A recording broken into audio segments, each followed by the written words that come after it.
Hello friends, welcome back to આજની રસોઈમાં। આજે આપણે બનાવીશું વ્રત કે ઉપવાસમાં ખાઈ શકાય એવી સિંગદાણાની અને કોથમીર મરચાની ચટપટી ચટણી। આ ચટણી સ્વાદમાં એટલી ટેસ્ટી બને છે કે તમારા વ્રત કે ઉપવાસમાં જમવાનો સ્વાદ 100% વધારી દે છે।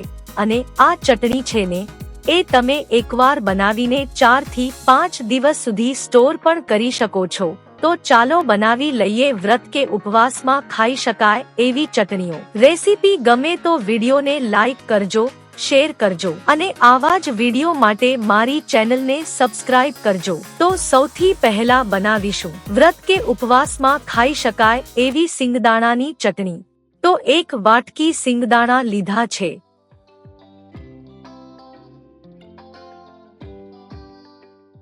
જેને આપણે ધીમા ફ્લેમ ઉપર શેકી લેશું,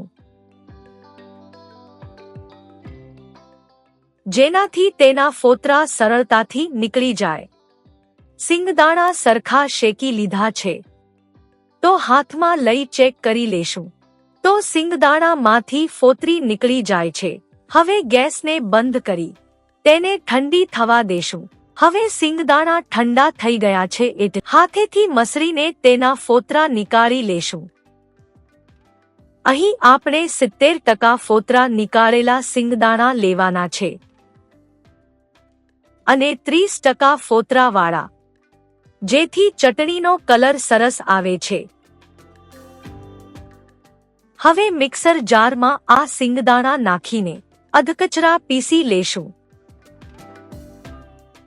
બાઉલમાં 4 ચમચી જેટલો ભૂકો નાખીશું અને 3 ચમચી જેટલું દહીં અને થોડુંક પાણી નાખીને 15 થી 20 મિનિટ પલાળવા દેશું। હવે ચટણીને વઘારવા માટે કડાઈમાં 1 ચમચી જેટલું ઘી નાખીશું। ઘી ગરમ થાય એટલે અડધી નાની ચમચી જીરું નાખીશું। ત્યારબાદ તેમાં સમારેલું લીલું મરચું, 8 થી 10 મીઠા લીમડાના પાન, લીલા ધાણા નાખીને હલાવી લેશું। સ્વાદ અનુસાર મીઠું નાખી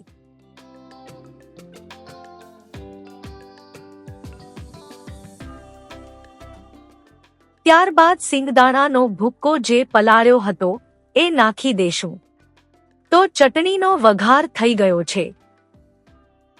એનો કલર ખૂબ સરસ આવ્યો છે અને ટેસ્ટ તો એટલો સરસ છે કે તમે એકવાર બનાવશો તો તમારો 100% જમવાનો સ્વાદ વધી જશે।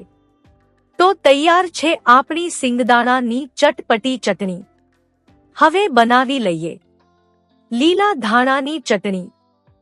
તે માટે 4 પુડિયા લીલા ધાણા લીધા છે, જેમના નીચેના ડાઠાની ચટણી બનાવીશું। સાવ નીચેના મૂળિયા કાઢી લેશું, મોટા ડાઠા પણ દૂર કરી લેશું। હવે બચેલા કૂણા ડાઠાની ચટણી બનાવવાની છે, જેનો સ્વાદ ખૂબ જ ટેસ્ટી, ચટપટો અને ફાઇબરથી ભરપૂર હોય છે। તો અહીં બધા ડાઠાને અલગ કરી લીધા છે। હવે 4 થી 5 વાર સાફ પાણીથી ધોઈ લેશું, જેથી બધી માટી દૂર થાય અને ડાઠા સાફ થઈ જાય। હવે મિક્સર જારમાં ડાઠા નાખીશું। 3 લીલા તીખા મરચા, સ્વાદ પ્રમાણે મીઠું, 2 ચમચી સિંગદાણા, 1 ચમચી ખાંડ, 10 થી 15 મીઠા લીમડાના પાન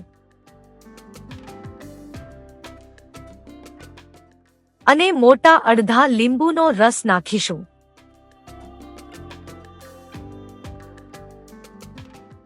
આ પછી થોડું પાણી ઉમેરીને બધું પીસી લેશું।